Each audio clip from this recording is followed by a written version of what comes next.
Very long. We're going to see how this works out. We have a lot of dogs. I have one big dog that he's not letting Peggy get on the chair. And I have another little dog, and the mommy's going to pick her up maybe when we're doing the podcast, so let's hope that doesn't work. I like seeing a big dog here because I'm a big dog preferable person. Me too. Yeah. Not me, but he's a sweetheart, although he did steal. What we normally have is the little teddy bear up here, but he was determined to eat it, so we had to hide that. But this is number... I don't know. 105? Yep. Oh. 105. Excellent. All right, he should not be playing with the ball near the camera. Oh, God. He's laying down. He's good. So, it has been a while. It's been over a month since we've had this. Our schedules have been crazy. Yes. Mine in particular. Well, we all were doing it's been a busy summer. Wasn't It just has you. been, but I just want to do a shout out real quick, if you don't mind me jumping in, because part of my reason for not being here was I went to Myrtle Beach to see a very good friend of mine, Stephanie, and her adorable, beautiful baby boy. Did you see the baby? Because I've shown his picture around everywhere. Luke Oscar. The most adorable, is it? The most adorable baby, beautiful red hair, huge blue eyes. Just love this baby, and it was well worth the drive down there and back. I drove down there, and it really wasn't as bad as I thought. Was, right? No, Myrtle Beach. Oh, Myrtle Beach. Yes. Okay. And he was worth it. So love baby. You know, I love children, love babies. Yeah. And that same weekend, I had my friends from high school that came here. That I hadn't. Well, I actually saw them at the class reunion about a year ago. But I had my friend Ann, who was.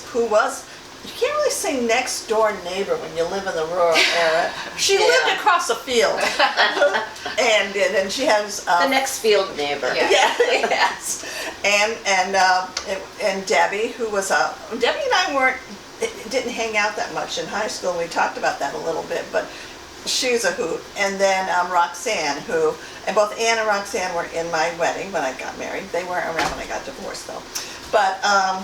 So we had a good time. We went out to the vineyards on Saturday. It was a real quick trip, and Peggy actually came over on Friday night, or Friday late afternoon, and we went down to Jones Beach and walked the boardwalk and had a drink.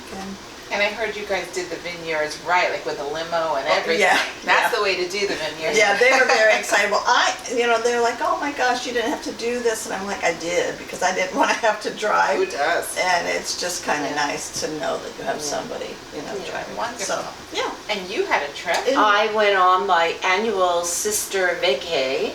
Me and my 4 younger sisters every year go to a beach somewhere. We drive. It's got to be within driving distance.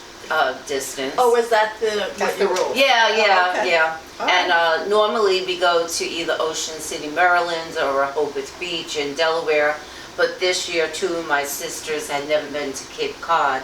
So we went to Cape Cod, and it was very nice. We had a great time. The pictures look like you had a lot of fun. Yeah, we did. Oh, nice. We always do. We laugh a lot and play games. Yeah.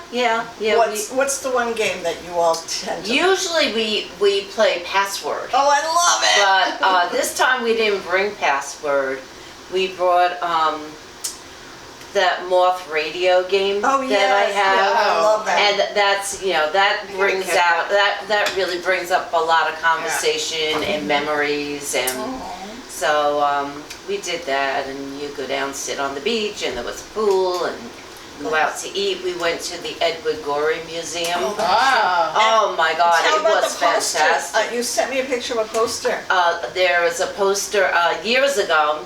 The publishers in Manhattan used to do New York is Book Country on Fifth Avenue, right? They closed Fifth Avenue, all along Fifth Avenue. A big, gigantic book event. I had never been to it, actually. And I have one of the posters hanging in my apartment from the 90s, I think. Yeah, it had to be. Had to be from the 90s. And Edward Gorey did the art on the poster for 1979. Wow. So that was there, and I loved it. I didn't start going, I wasn't working at Borders yet. I was just starting to toy with the idea that maybe I could be a writer. and I saw that they had that, and so it was like early 80s, and it was just like, oh, this is just so amazing to walk down Fifth Avenue and all these publishers. You're like, oh my God. Yeah. It's like I felt so like this could never be me here. Like, and then it was. Well, sort of, but yeah. But Didn't we work one together at the Park Avenue store? Yeah. I think I helped you out for an event. I came in for we were part of America's Book Country too, with the Park Avenue. So that's awesome. I think that is so cool. Yeah, it was a very cool museum. If you're ever in Yarmouth, it's in South Yarmouth on what is it? Yarmouth. Yarmouth. Yarmouth. Yarmouth, South Yarmouth. Beautiful, beautiful. It's the house that he lived in, and the house was very, very old. I think like from the 1700s. It's really old, and the way all his art is all over it, and some of his personal possessions, like frying pans, and it just, I love his art. I think it's amazing. Some people say, oh, I'm not familiar, but if you ever used to watch Mystery Theater on PBS, that, the woman on that whole introduction, that whole introduction was all Edward Gorey. And you'll see cartoons, he has a lot of cartooning books, He's an author and an artist. It was great. Like my sister-in-law said, yeah, I'll go. My other ones were like, and then they all really loved it. See, that's great. I think sometimes that's better. It's like instead of you have these great expectations and you're let down, when you have no expectations, you're like, oh. Yeah. That's why museums and the access to museums and all that are supposed to be in there are important because you never know what they will inspire or and you never know when they're going to be there. Right, exactly. With what's going on in this administration. Well, can we talk some more while we're pouring wine? Yes, I guess so. I have to rush us because I just want to make sure we get this under our belt. Well, we could just do one today if you want. Well, no, You want to pour and I'll talk? Yes, absolutely. That's my wine. So. Yes. Okay, so today we're tasting McBride Sisters Black Girl Magic. And I have had their rosé, and it's delicious. And I actually bought the rosé for Carol's daughter, Natasha, for her birthday, and she said it was the best rosé that she ever had. This one is a red blend. It's a California wine. It is a women-owned, black-owned vineyard, and it smells delicious. It sure does. I haven't had this one. It is described as smooth, voluptuous, and full-bodied, with flavors of, you want to guess? Wait. Let me put this. Cherry. Yes, vanilla. cherry is mentioned first. Wow, she's ahead of me. Yes, vanilla, cherry. Blackberry? No. Maybe. There's always blackberry. It seems to be in all of them. But the ones Raspberry? that they mention are cherry and plum, cedar, and vanilla. Oh, okay. What was that before vanilla? Cedar. The wood cedar. Cedar. Cedar. Well, shut up. I'm from Brooklyn. No, I'm sorry. I thought you were saying cedar. I wasn't trying to criticize you. Yeah, I think you were. Well, I was trying to understand. Oh my goodness, it does smell so all right, good. Let's do a toast. Okay, what day is it? It's today's Sunday. Sunday. The date is in any 24th. 24th. Oh, the 24th. It is. All right, here's to all the kids who are going back to school. How about that? And women-owned businesses. And good luck to them. And very good. And women-owned businesses, black-owned businesses. Exactly. Okay. And white-owned too, if you're a woman. If you're not, otherwise. Oh. Wow. Oh, I'm That's liking good. this. This is All right. so different Now this from what I is thought it would early taste drinking like. for us because Very we're good, filming this earlier than we normally I know. do.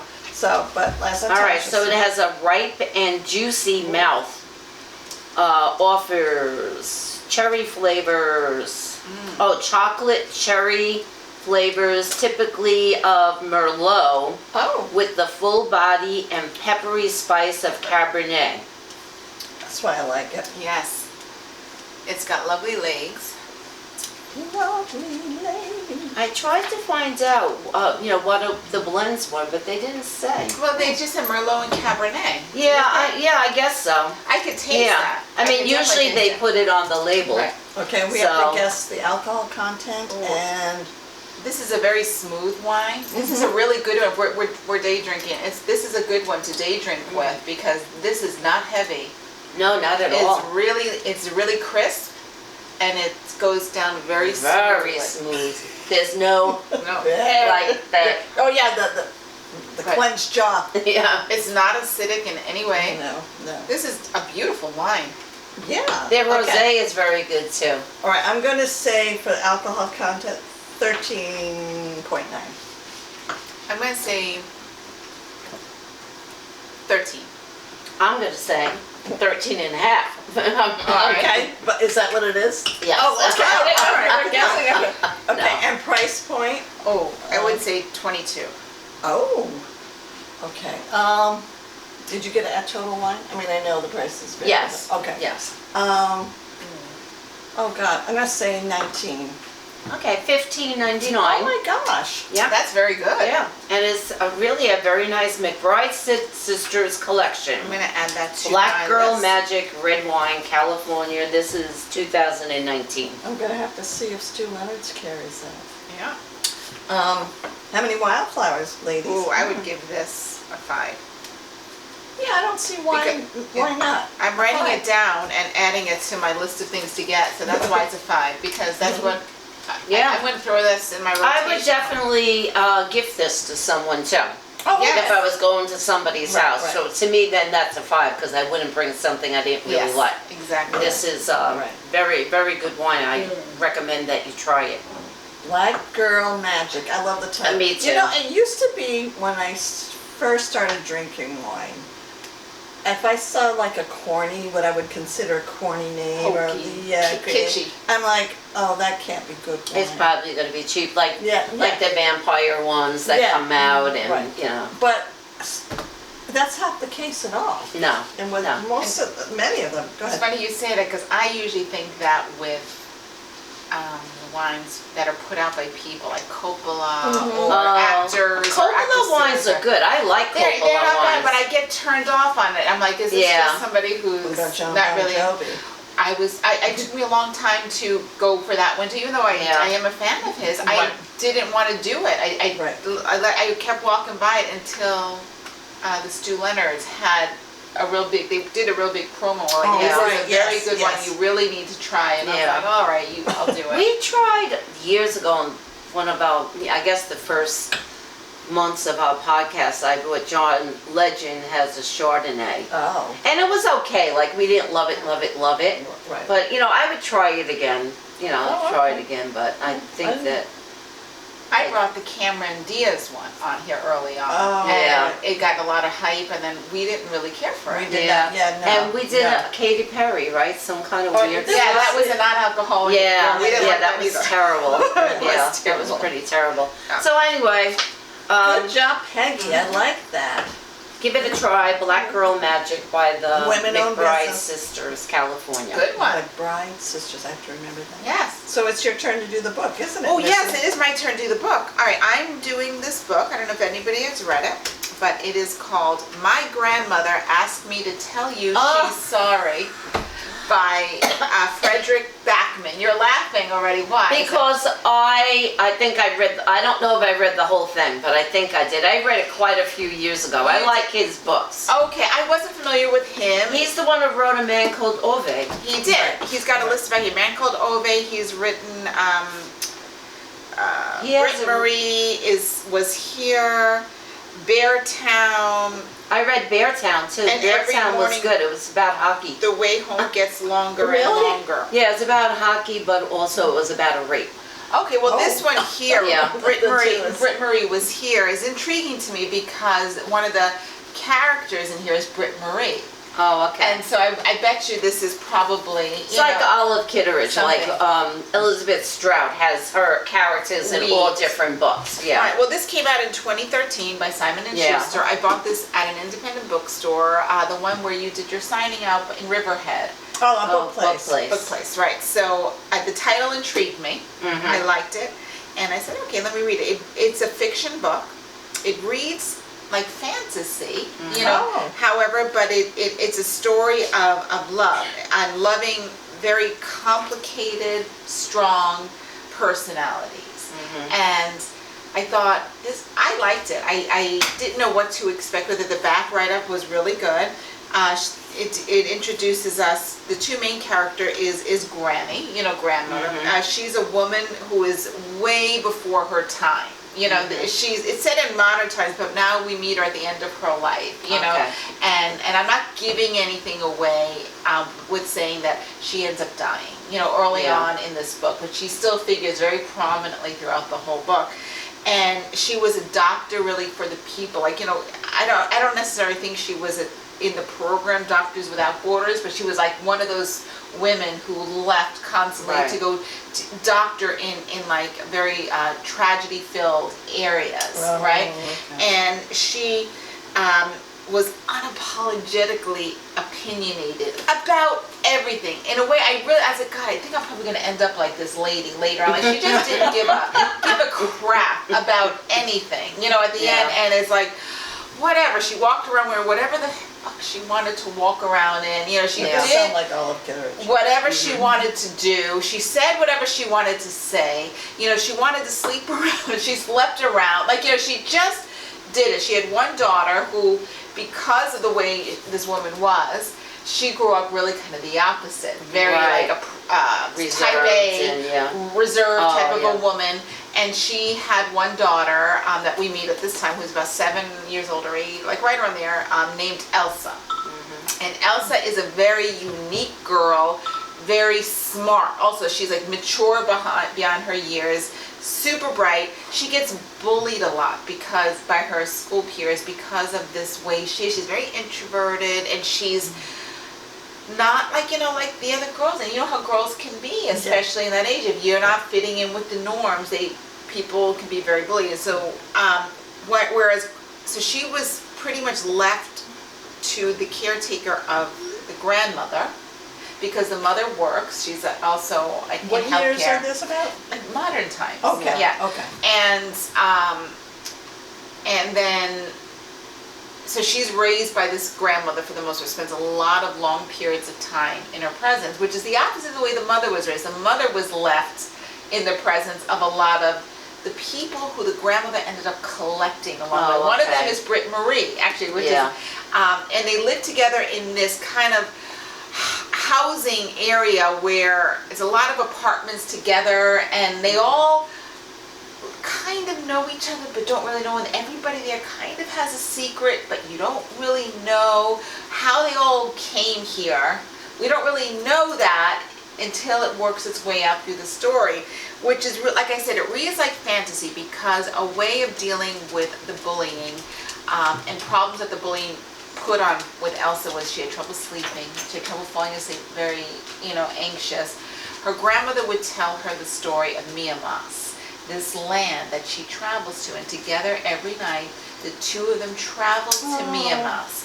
And Miamas has all these lands, and it has knights, and it has dragons, and it has a princess, and it has the war without end, you know, and these great battles are fought, and they travel there together on cloud animals that come and take them, you know, and really, and it almost, like, I really thought it was a fantasy, like, is this sci-fi? Like, you know, the way he writes it, it seems very real, and it is real to her. And when her grandmother dies, she can't get to Mia Mouse anymore.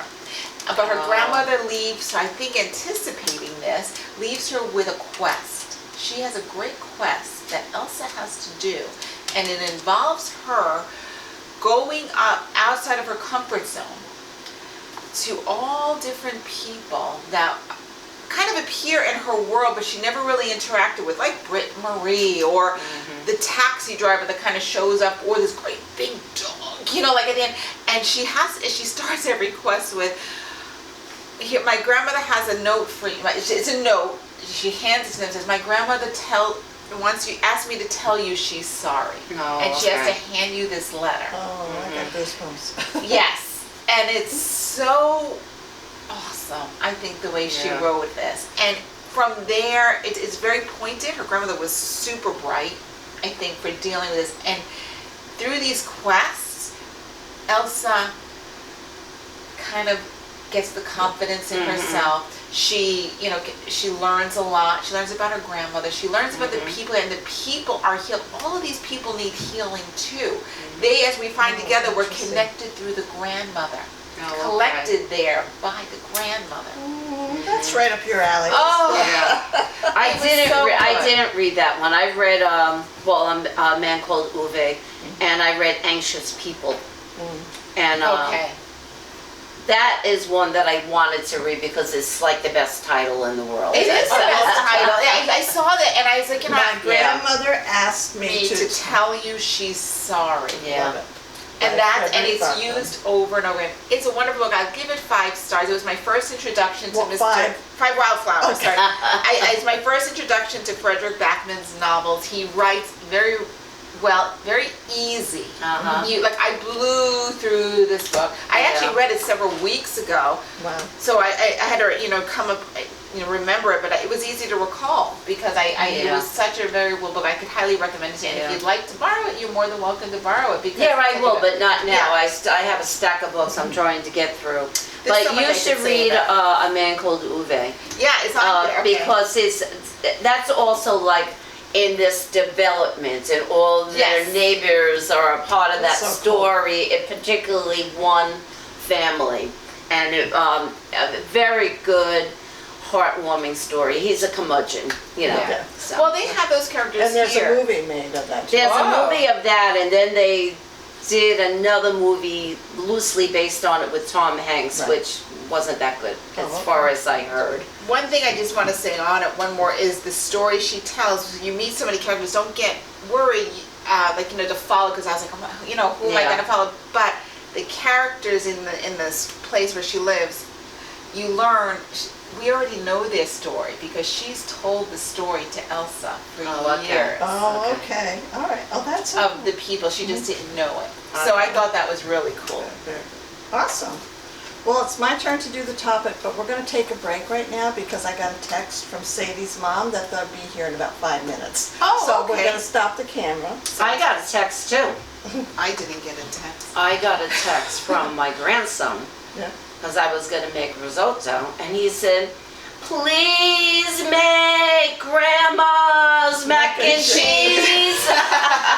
Okay, we'll be right back. Okay, I've got this. It's okay. Stay tuned. Everybody. Look, I'm going to stop. I'll just put this like this. Yeah. Oh, okay. All right, part 2. Thank you for your patience. One dog down. Okay, she's going to make sure it's... We're recording. Yes. Okay, she got second guessing herself. So Sadie's went home. Yeah, she's now we have Jethro still. So now it's my turn to do the topic. So we did enjoy the wine. We're still enjoying the wine. Delicious. I had to take another sip. All right. So anyway, so I'm doing the topic. So this isn't the first time in history what we're experiencing now politically. These glasses really don't work. Here, try these. In the USA, but I don't recall ever learning, these are better, about the German American Bund, B-U-N-D, before in any history class. I never, ever, ever remembered hearing about that. We talked about this, that we never. Yeah. So let me go back. In 1936, the German American Bund was a pro-Nazi group led by Fritz Julius Kuhn, K-U-H-N, and it was formed in the United States to advocate for policies beneficial to Germany. The Bund was very active throughout the latter half of the 1930s here in the United States, organizing rallies and marches, including a huge rally at Madison Square Garden in 1939. And I learned about this initially when I was watching it on PBS, and I just found it so fascinating that you have all these people giving the salute, the Hitler salute at Madison Square Garden. I never learned about this. So one of Bund's most notable activities was running summer camps across the nation that were similar to the Hitler youth camps. Yeah. Camp Siegfried was located in Yaphank, New York. And if you're not familiar where that is, that's here on Long Island. Suffolk County. Yep, Suffolk County. And it attracted numerous visitors. The camp even had its own train on the Long Island Railroad called Siegfried Special. Now, I don't know what people during that time, they didn't have the internet, they didn't have what we have to see where everything's going. So I don't know what people were thinking, but children, parents were letting their kids go to this camp. They were thinking it was almost like a Boy Scouts, Girl Scouts camp, learning all these things while giving the Hitler salute. The height of the Bund's activities was a February 20th, 1939 rally again at the Madison Square Garden, and there was 20,000 Bund members and Nazi supporters that attended this. And one gentleman, he was Jewish, he protested, and they got him and they beat him up, because you're not allowed to share your opinion. He didn't, all right, and one German American who did not hide his far-right views was Fred Trump Sr. Oh, what a surprise. The father of Donald Trump. Yes. Let's hear a little bit about this. On May 31st, 1927, Fred Trump was arrested by police while participating in a Ku Klux Klan march in his home borough in Queens in New York. The elder Trump was publicly known to be a racist, and he refused to rent his apartments in Queens and Brooklyn to African Americans. In 1927, there were a few organizations for far-right extremists, and Fred Trump joined them. One was the KKK, which had its roots in the post-Civil War Reconstruction South.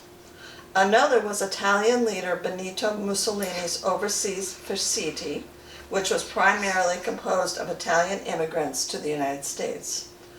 By the early 1930s, far right-wingers in the American North were fast to embrace the Nazis and Kuhn's Bund, and was able to and ready to answer the call and begin recruiting to its ranks.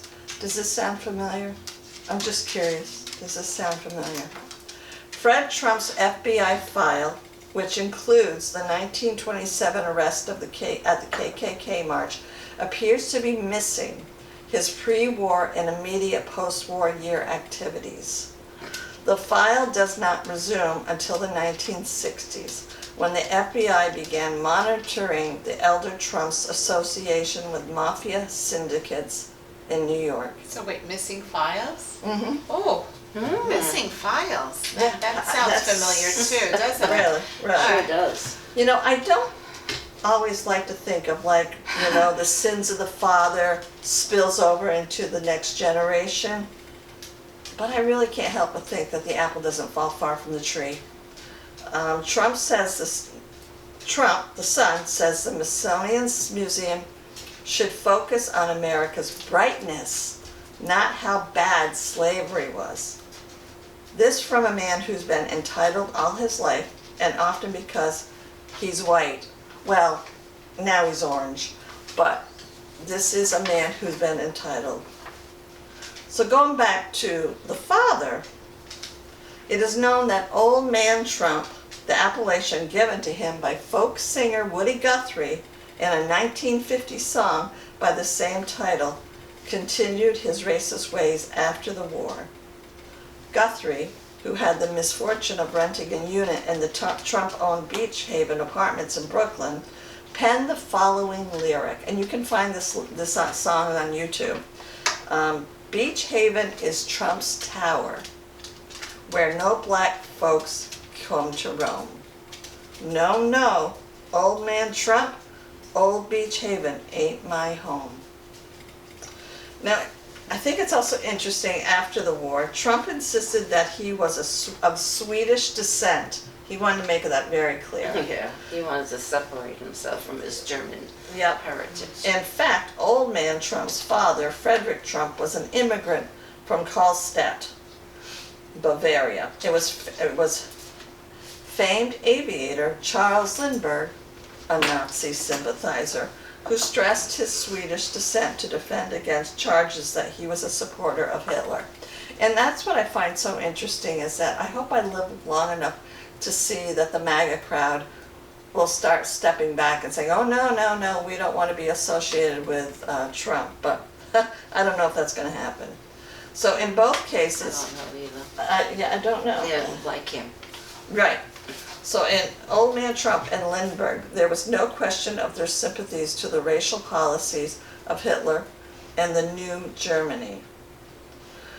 Old Man Trump's home and businesses sat in the midst of Bund activities and businesses that supported the Bund.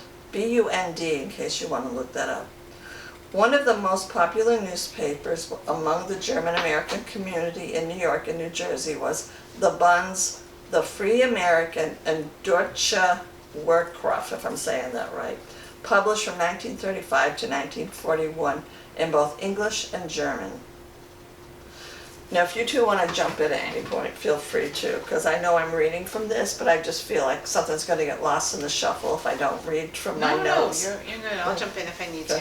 The newspaper served to rally the Nazi cause in New York and New Jersey, and the paper advertised New York theaters like the Tobis 86 Casino, 79th Street, and Bijou that screened propaganda films fresh from the studies of Nazi filmmaker Lene Riefenstahl, whatever. Nazi Germany's cultural inundation of the United States was a personal project of propaganda minister Joseph Goebbels. Today, it's much easier spreading propaganda and hate and racism thanks to the internet, and we see that daily on what is being put out there. And that's why, there are things that, will add to my distaste for Trump. Distaste is not strong enough word, but I always look it up saying, is this factual or is this something AI or is this because I want, and even then sometimes I'm hesitant and I'm like, no, that can't be real, and a lot of times it is. In 1933, Trump opened the Trump Supermarket in Queens at the corner of 78th Street and Jamaica Avenue. Are you familiar with that location? Oh my God, that was in Woodhaven. I lived on 87th Street, right off Jamaica Avenue. I had a feeling that this was, okay. So since it was the first store of its type in Queens, it was an immediate success. Considering Old Man Trump's political viewpoints, it is very likely that he purchased wholesale products, including meats, from Bund butchers and German baked goods from Bund bakers, of which there were several in New York City for his store. Several German American owned area businesses, including Meyer's Pork Store and Emmer's Pork Store. Are you familiar with those?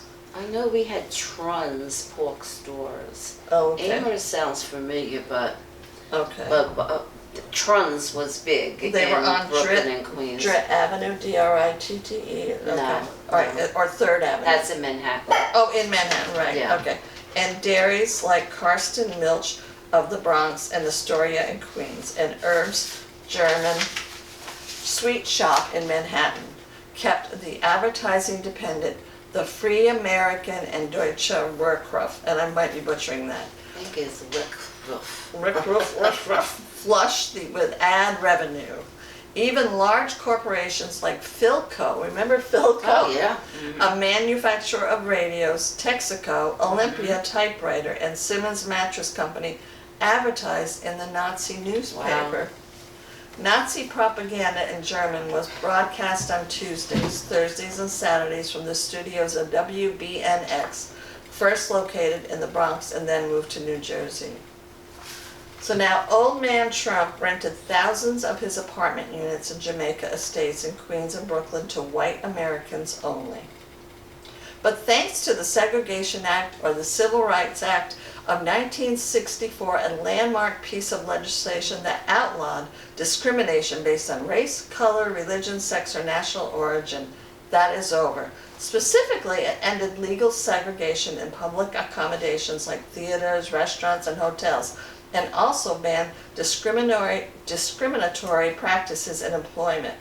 The act is considered a crucial step in dismantling the system of racial segregation known as Jim Crow, which had been enforced in South for decades.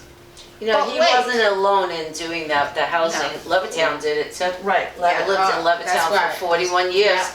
They would not sell to black people. Yes. Yeah, I do remember hearing that. Yeah. But wait, guys, just in. The founders of a new development, this is now present day in Arkansas, say you must be white to live there. This is, I don't know if you've heard this in the news. Mm-hmm. Okay, in the Ozark Mountains of Arkansas, nearly an hour from the closest city, a small group of homesteaders is building an exclusive community from scratch. Housing rights experts say a community restricted to white residents is illegal, but the creators believe that they could win a potential challenge in court in the current political climate. I think they might be right. Yep. Yeah. This is something else empowered by Trump. And people actually say online, and they've said it on different things I've posted, he's not a racist. There's no way he was raised by one. And you know, children who, if you are raised by somebody with certain beliefs, you tend to adopt those beliefs as you grow up. That's not unique to him. He's not special. Right. He's not unique. It's environmental. If you grow up in an abusive household, you're more likely than not, statistically, you'll be an abuser. If you grow up in a racist household, statistically, more likely than not, you'll be a racist. Right. He was raised by a racist. Yeah. So going back to the Bund supporters, they cheered Hitler for refusing to shake the hand of Black American Olympian Jesse Owens. I remember that. Well, I read it. I wasn't there, but she's older than she looks. I'm an old soul, but I read it. I remember reading it. And Jesse Owens won 4 gold medals in the 1936 Berlin Olympics. And as an aside, I just recently watched the documentary about Ed Sullivan. And did you see that one yet? I didn't, but I was reading all about it. He was very, very brave in bringing all these black artists onto his show, and he got a lot of kickback over that too. Especially from the South. But he'd shake the men's hand, he'd kiss the women's cheeks. And he brought them on. Nobody else was putting them on national television. And I have to say, it's pretty, it's like, you see James Brown, and he was pretty much over the top a lot of times, and you're like... And Ed Sullivan was so conservative looking when you looked at him, and so serious, and yet he did great things. And I always wondered about this, like, wow. Oh, I thought that was He was more than what he appeared to be. Exactly. So considering old man Trump's previous membership in the KKK, he was undoubtedly cheering Hitler's snub of Owens, along with the Bund in New York. And you also hear what the son, Donald, does recently. He's making fun of this black woman now that she's fat, and because she said something negative about him. I wish that I could ask him a question. I would ask him, do you not have any mirrors in the White House? Exactly. And he must see something so different, because you're absolutely right. I was laughing at that meeting with Putin and Trump recently that occurred in Alaska, which was disgraceful. I mean, this is an international war criminal, and with a warrant out for his arrest internationally, but we welcome him and whatever, ridiculous. Red carpet and all that. But as he's walking to this point, I'm sorry to derail you, but as they're walking up, there was a few who's walking, so you have Putin on one side, Trump on the other side. Putin has his jacket buttoned, and he's walking up. You see Trump try to button his jacket as he's walking. He can't button it, and so he lets me. I was dying. I was like, that's oh my God. So the father, Fred Trump, also suspiciously volunteered after dodging the World War II draft. Dodging a draft. Let's see. Dodging fighting in the war. Okay. To construct Navy barracks and garden apartments in at least 3 highly sensitive Navy ports in Chester, Pennsylvania, in Norfolk and Newport News, Virginia. All 3 ports saw thousands of American and Canadian troops embarked for combat in North Africa and Europe.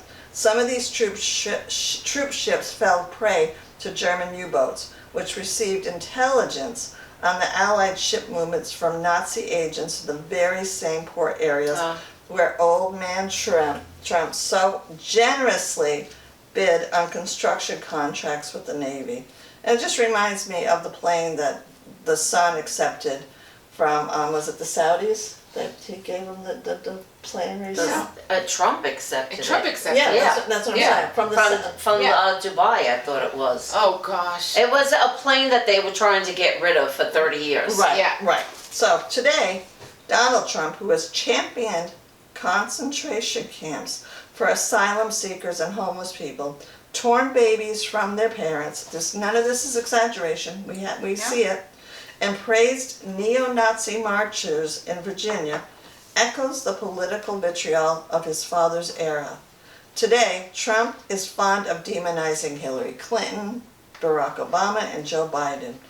In Trump's father's era, such venom was directed by the Bund against New York Mayor Fiorelli, LaGuardia, the late President Woodrow Wilson, Franklin D. Roosevelt, who was sometimes referred to as Frank Rosenfeld.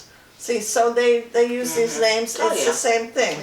And prominent Jews, including New York U.S. Representative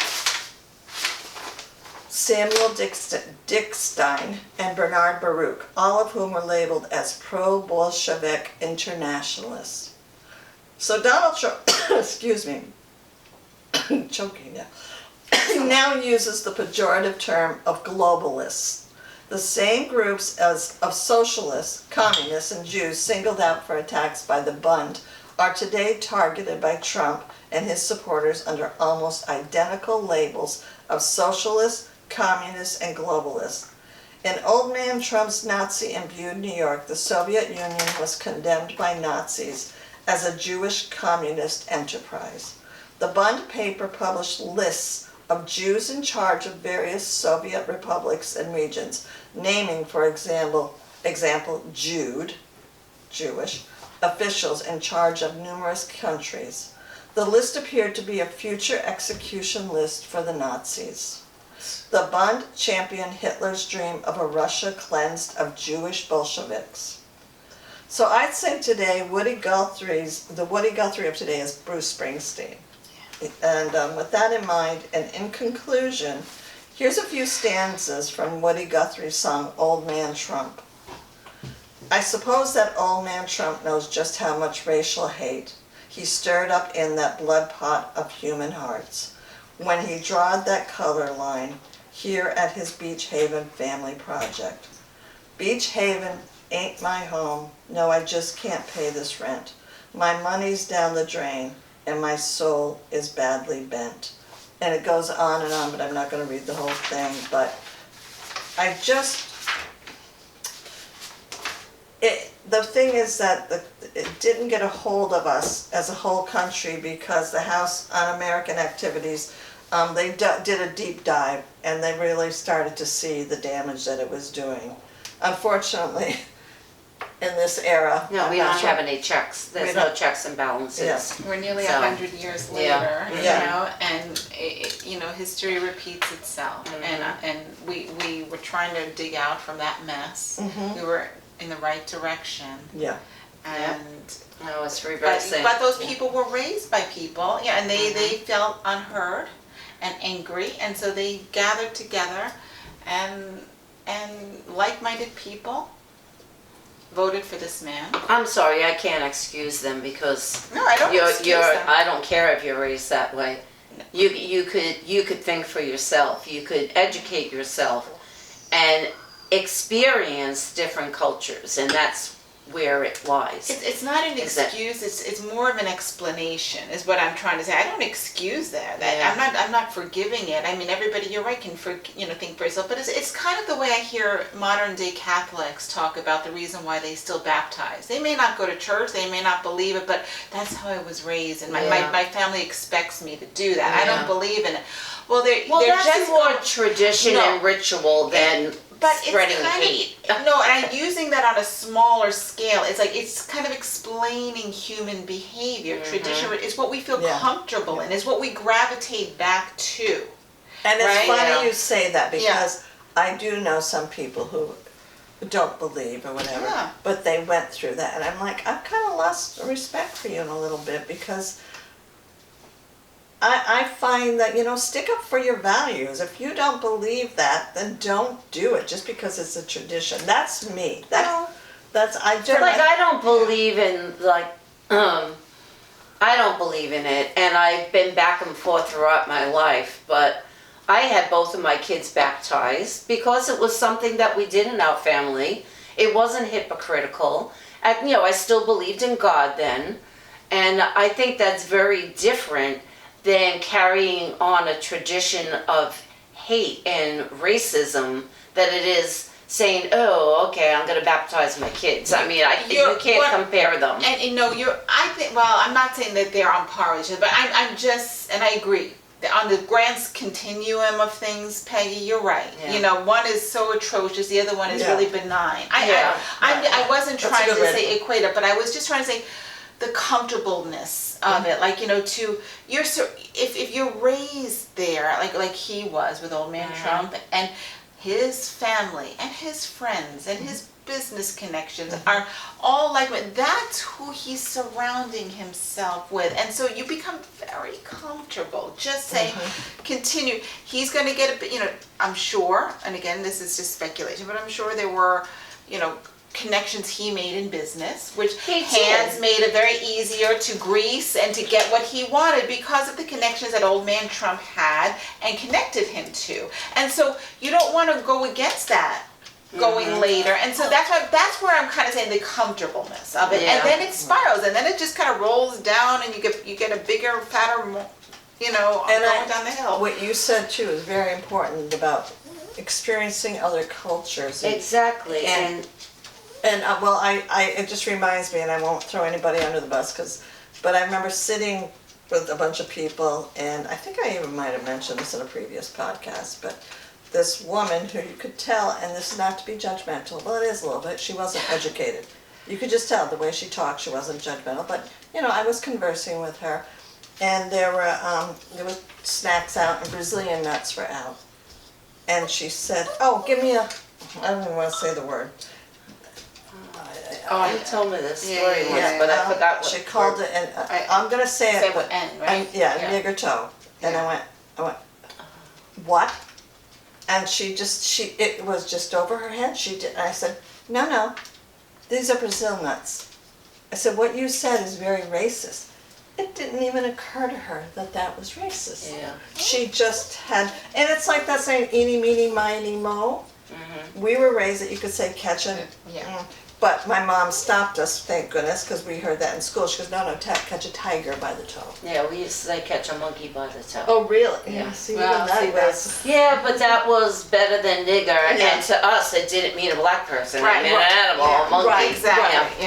Right. But anyway, I know I read a lot of this, but you can find it online too, and it's all factual. Well, I think that you should write a letter to the editor and the New York Times, do an opinion piece. I'm sure so many people who support Donald Trump do not know this history of his father and the involvement with the Nazi Party and racism, and I think that this would be a very good opinion piece, and you should compose it and send it in. And to that point, I would love for there to be something about what's the current status of this, because it's still going on. Exactly. Yaphank. Now, I grew up in Long Island. Never heard. I had friends that lived in Yaphank. Looking back, they were all blonde, blue-eyed people, and I'm starting to wonder, like, oh my goodness, not that whatever that is, but so. What's the strength of it, and has it gained popularity now that we're in a different administration that seems that could seem very favorable to this sort of environment? Those people feel validated now, don't they? Exactly. One positive thing, and I hope I'm not gonna put the kibosh on it at this point in time, but when I knew you were doing this, you mentioned it a couple months ago, I asked my kids if they had heard about the Bund. And they both said, yeah, we learned about it in school. Really? Yeah. I said, excellent. Like, I didn't know about it. I never heard of Bund, but I knew about Yaphank. That, Really? but I it didn't. wasn't in school that I learned it. It was more recently than that. But it was quite a few years ago. I must have been reading something or watching something. And I said, oh my Reading? God. Reading. There's a Nazi community on Long Island. And it was very, very active during World War II. And I think it's still there. I think there's still a community of Nazis there. But Well, I know when I was Not selling sure. my house previously, and my next door neighbor said to me, "You're not going to sell it to any undesirables." And I looked at her and I said, "I'm not sure what you're saying to me." I said, "If somebody can afford my house, God bless them. I don't, Yeah. you know, that's," and she was just like, "Well, you know what I mean." I said, "Kind of, I do." And I just horrified that. That was unfortunately I do. Yeah. I think so. Yeah. But, yeah, no. Anyway, so educate yourself, and like what Peggy said, something like, she learned about it by reading. Wow. Did you guys see that latest statistics about reading, unfortunately? Probably. no. Yeah, there was a study, I'm going to borrow these real quick, and I didn't know, it'd be super quick, because I just had it here. It just came out last week, it was in the news, that reading for pleasure in the U.S. has declined significantly, with a new study revealing a 40% drop in daily pleasure reading between 2003 and 2023. Only 16% of American adults reported reading for pleasure on a typical day. And that doesn't mean a book, that means a newspaper or a magazine. Wow. So which is a stark decrease from 28% peak in 2004. The sustained steady decline is attributed to factors like increased use of social media and streaming services like TikTok, Facebook, Netflix, we're just watching videos. HBO. And there are significant disparities among demographics, with Black adults and those with lower incomes and education levels experiencing steeper declines. Wow. I think some of that, like, you know me, I'm a reader. Me Yeah. too. And the past couple of months this summer, I have read so much less than I normally do. And I really think it's because I feel, the weight of Hopeless. what is going on in this country that I can't focus on it. Right, I right. sit down, I open up my book, and I'm thinking about other things. It's like I lost my focus. So last night, because that's normally where I read, I go outside after dinner or before dinner, and I sit out in the yard and I read. And I made myself, I said, just go out. And I said, and don't get yourself distracted. And I did. I read for about an hour and a half out there. And I said, I have to retrain my brain Yes. to not be Habit. so distracted. And you're a retired person, and you have the leisure time. In the larger article that I read, one of the factors that they see it is a decreased amount of leisure time. Yeah. Too. So now that the prices are going up, which is going up, we are not going down, despite that they, it was supposed to go down if you believe the president. The prices are going up. Yeah. Our economy is suffering. Las Vegas is shuttering things Job because numbers are down. nobody's even traveling there because the prices, it's too expensive. $33 I saw in the news today for a cocktail in Las Vegas. Anyway, so prices are too high. People are working more to try to earn and keep up with the prices for basic bills and groceries. And just groceries alone. Right. And so they don't have the leisure time anymore to read, which is what they want. Because when you read, you educate yourself. Yeah, and they don't want empathy. and they're taking back the child labor laws. They're rolling those back so that kids In Florida, can get less they did educated. already. They did. Months Kentucky, ago. Tennessee, Jersey is doing it in some places as well. So you know what? It's happening. Yeah. And then the more people work, the less time they have to read, the less education they're getting. And that's what happens. Dismantling the Board of Education. And you're going to see all illiteracy rates. connected. Illiteracy rates are going to start to rise again. And that's dangerous because they're already pretty high. Yeah. Exactly. But anyway. Could you send me that article? Oh, sure, I will. Send it to me. All right, guys. Okay. Thank you for listening. We'd love to know your feedback, and tell us what you're reading. Tell us You know what what? you're I'm going to reading. take a line from Whoopi Goldberg at the end of The View. She always says, and keep your head up And, keep your faith. Remember, you're not alone. She says that after every show. Yeah, she does. Right. I can always take time to enjoy the view. That's somebody else? I guess so. Oh, okay. No. She gets political at the end, and she's saying you're not alone.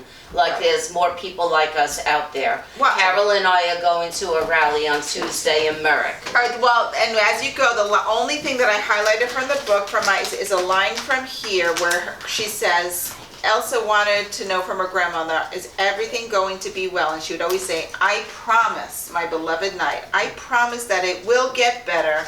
I promise that everything will be fine. Oh, so that's the same message. Only I message. can believe that. It will. Okay, we'll see you soon. Thank you for watching.